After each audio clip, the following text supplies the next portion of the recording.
হোলির অনেক শুভেচ্ছা সাহোদরায়ুস।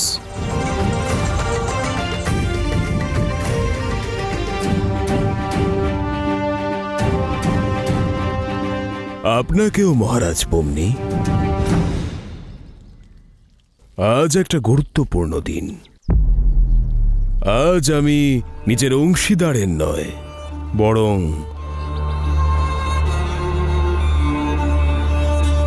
আমার আত্মীয়ের উৎসবে অংশগ্রহণ করেছি।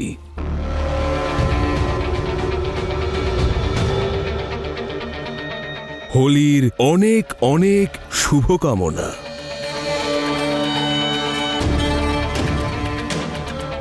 ছোট মহারানী, আপনাকেও হোলির শুভকামনা মহারানী অনসুয়া।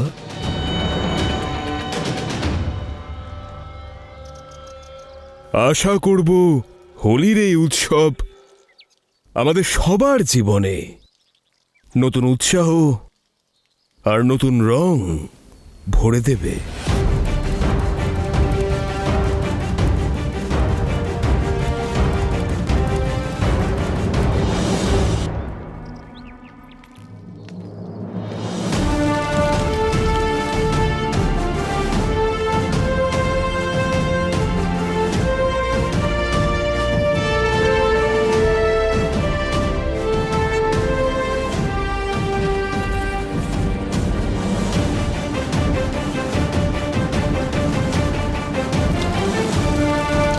শঙ্খনাদ করা হচ্ছে এক নতুন শুভারম্ভের জন্য। আর আজকের হোলিকা উৎসব পৌরব রাষ্ট্রের ইতিহাসে এক নতুন রং যুক্ত করবে।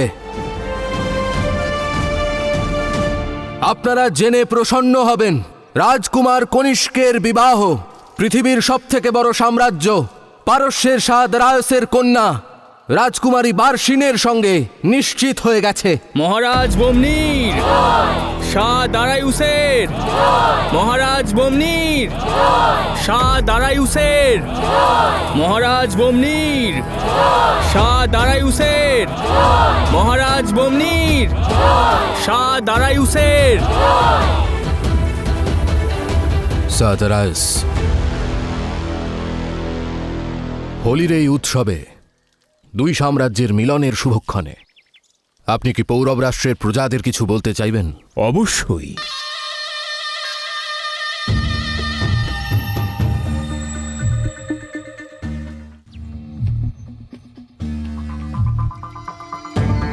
সবাই বলে পূর্ব আর পশ্চিম কখনো মেলে না।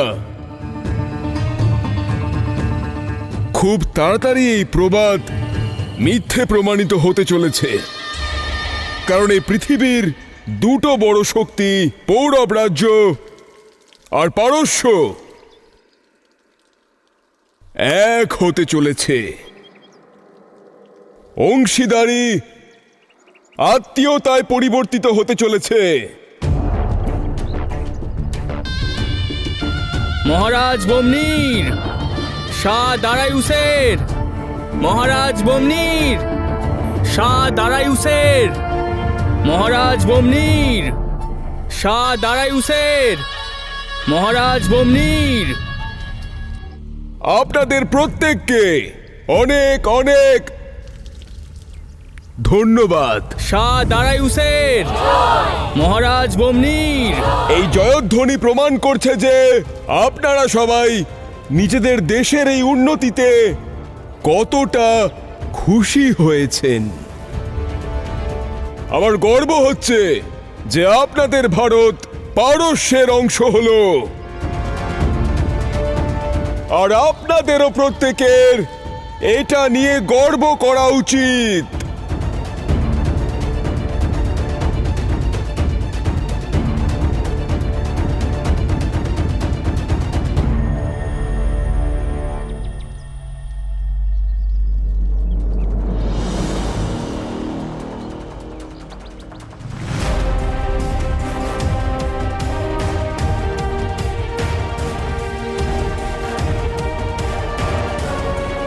হোস্তে এরকম আচরণ কেন করছে? যেন ফারুসকেও চেনে। কিছু তো একটা ব্যাপার আছে যেটা আমরা এখনো জানি না।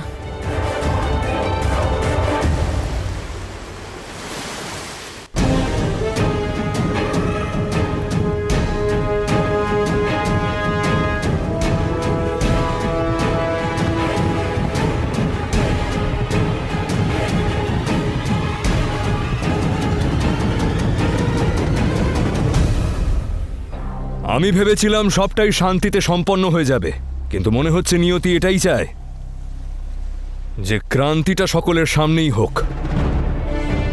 তোমাদের জন্য এটা জানা আবশ্যক যে একজন ভারতীয় যখন ক্রান্তি করে তখন শত্রুদের শান্তি কি করে ভঙ্গ হয়।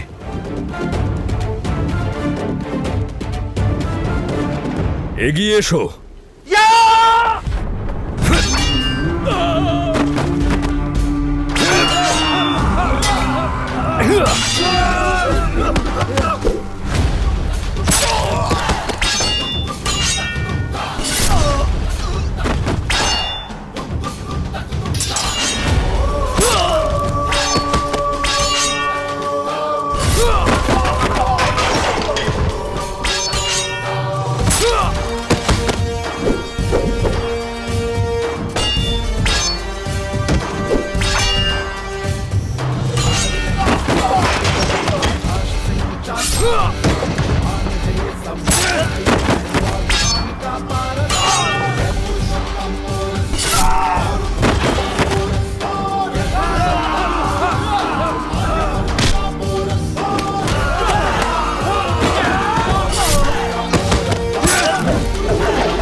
এবার আমার হাত থেকে তোকে কে বাঁচাবে?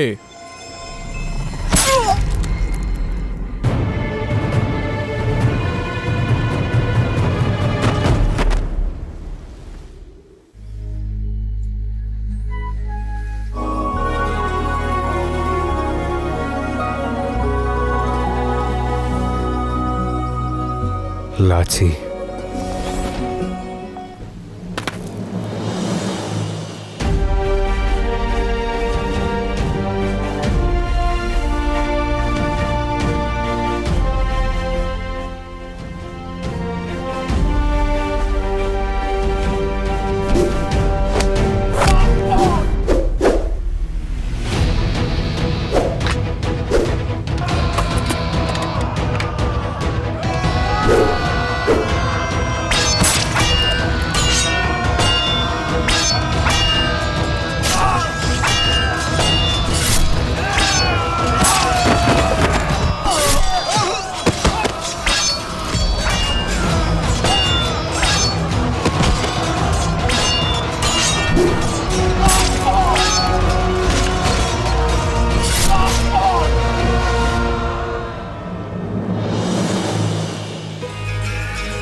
আমি জানতাম তুমি আসবে, কিন্তু এটা জানতাম না যে এত দেরি করে আসবে।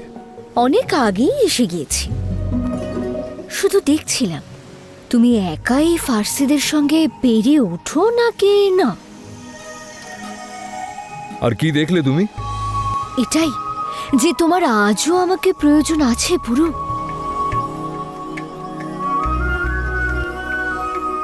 হ্যাঁ লাচি, প্রয়োজন তো আছেই, কিন্তু যুদ্ধে নয়।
রাজকুমারী, এটি এই উৎসবের একটি বিশেষ পানীয়।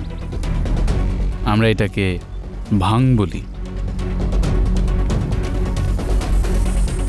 এটা একবার পান করে দেখুন, চোখের সামনে নানা রং দেখতে পাবেন।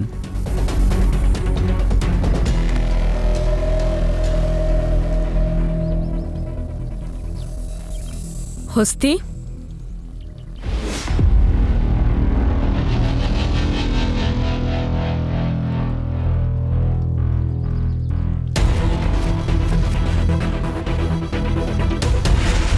প্রণাম মহারানী।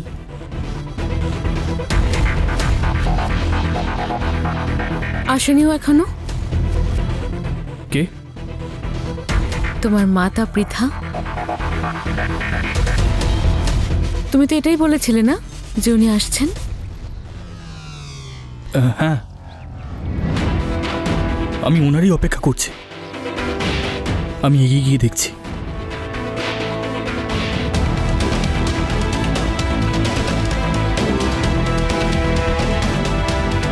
হস্তি এরকম অদ্ভুত আচরণ কেন করছে? কিছু তো আছে।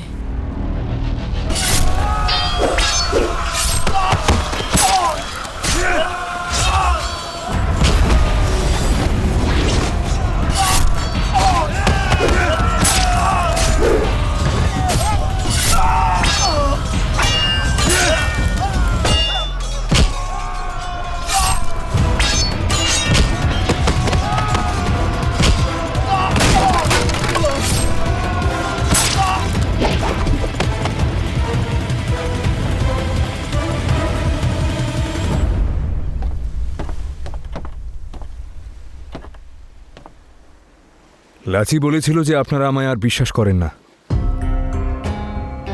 এ আমার সত্যি সৌভাগ্য যে আজও আপনারা আমায় বিশ্বাস করেন। আমরা এখানে তোমার জন্য নয়, লাচির বিশ্বাসের জন্য এসেছি। আশা করছি তোমার উপর ওর এই অন্ধবিশ্বাস আমাদের দস্যুদের আর কোনো ক্ষতি করবে না। মা, পুরু তো বলেছিল যে ও ফার্সিদের থেকে সোনা লুট করে আমাদের দেবে, আর ও সেটা করেওছে। আমাদের প্রতিশোধের জন্য পুরো ফার্সি বাজারও পুড়িয়ে দিয়েছে। এবার তুমি ওকে বিশ্বাস করো। হ্যাঁ দস্যু রানী, বিশ্বাস করুন আমায়। যে দস্যু লোকে আমি বড় হয়েছি তার সাথে আমি ছলনা কি করে করব? ছলনা তো পৌরববাসী সর্বদাই করে এসেছে। প্রথমে রিপু দমন নিজের সত্য লুকিয়েছে, তারপর তুমি, আর এখন তো হস্তিও তোমাদের পৌরবদের দলে মিলিত হয়ে গেছে। আপনি তো ওর জন্য আর কোনো পথ খোলা রাখেননি দস্যু রানী। দস্যু লোক থেকে ওকে বিতাড়িত করেছেন, আর তাই ও সেই পথটাই বেছে নিয়েছে যেটা বাবা চেয়েছিলেন। পথ বেছে নেয়নি, বরং পথ বদলেছে ওই কাপুরুষটা। যাকে বধ করতে গিয়েছিল তার সাথেই এক হয়ে গেল। কি? বধ করতে? হ্যাঁ পুরু, আমরা এখানে দস্যু রাজ্য ধ্বংসের প্রতিশোধ নিতে এসেছি। পরিকল্পনা ছিল যে আমরা ওখানে পৌরব ভাণ্ডার লুট করব, আর হস্তি ওখানে মহারাজ বৌমনির বধ করবে। কিন্তু ভগবানের অশেষ কৃপা যে কিছু অমঙ্গল হওয়ার আগেই হস্তি মহারাজ বৌমনির সঙ্গে সন্ধি করে নিয়েছে। বড় কোনো অনিষ্ট হয়নি। তার মানে হস্তি তোমাদের সবার সঙ্গেই পৌরব রাষ্ট্রে এসেছে? হ্যাঁ, আর ওর পরিকল্পনা ছিল মহারাজ বম্নিকে বধ করা। হস্তি কাল রাতে আমার লাচির সঙ্গে দেখা হয়। আমি ওকে জিজ্ঞেস করার চেষ্টা করেছিলাম, কিন্তু ও আমাকে সত্যটা বলেনি। আমার বিশ্বাস কোনো একটা পরিকল্পনা তো আছেই। আমি কিচ্ছু জানি না পুরু। আমি কোনো রকম পরিকল্পনার ব্যাপারে কিচ্ছু জানি না। হস্তি এমনটা ভাবলো কি করে?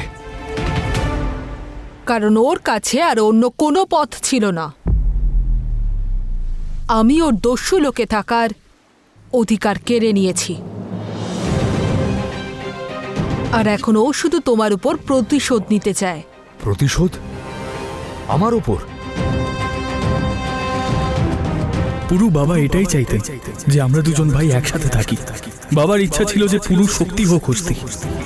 ব্যাস ভাই, বাবার সেই ইচ্ছেই পূরণ করতে এসেছি। যদি হস্তি আমার ওপর প্রতিশোধ নিতে চায় তাহলে আমার সঙ্গেও ভালো ব্যবহার কেন করলো? যদি মহারাজ বমনিকে হত্যাই করার ছিল তাহলে তার চরণে আশ্রয় নিল কেন? না না, হস্তি অবশ্যই অন্য কোনো উদ্দেশ্যে এখানে এসেছে, অন্য লক্ষ্য আছে ওর, আর আমাকে সেটা জানতেই হবে। লাচি, এই জাহাজের সমস্ত ধনসম্পদ দস্যুলোকে নিয়ে যাও, আমাকে ফিরে যেতে হবে। পুরো দাঁড়াও। পুরো কি হয়েছে? তুমি হঠাৎ কোথায় যাচ্ছ? হস্তিকে আটকাতে লাচি। যদি হস্তি মহারাজ বমনিকে মারতে চাইতো তাহলে উৎসবে অনেক সুযোগ ছিল ওর কাছে।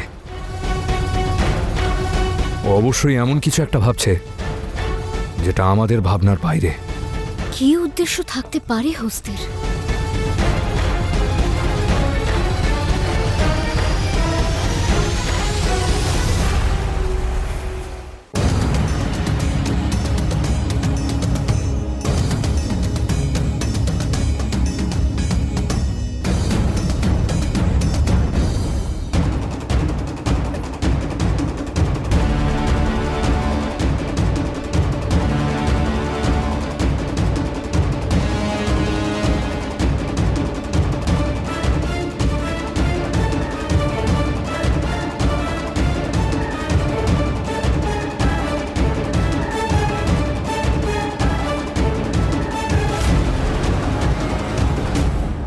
এটা একবার পান করুন রাজকুমারী, মাত্র এক চুমুক, আর তারপরে আপনি আপনার পারস্যের পানীয় ভুলে যাবেন। বললাম তো রাজকুমার, ইচ্ছে করছে না আমার, দয়া করে জোর করবেন না।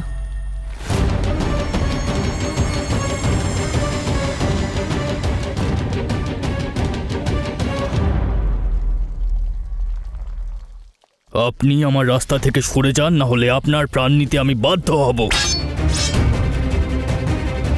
যতক্ষণ না পুরো আসছে আমি তোমাকে এখান থেকে এক পাও নড়তে দেব না। এত মানুষের ভিড়ে আমি প্রবেশ করব কি করে? আমি দস্যু লোকে বড় হয়েছি মহারানী, আমি এখান থেকে অবশ্যই যাব, আর আপনি আমাকে কিছুতেই আটকাতে পারবেন না।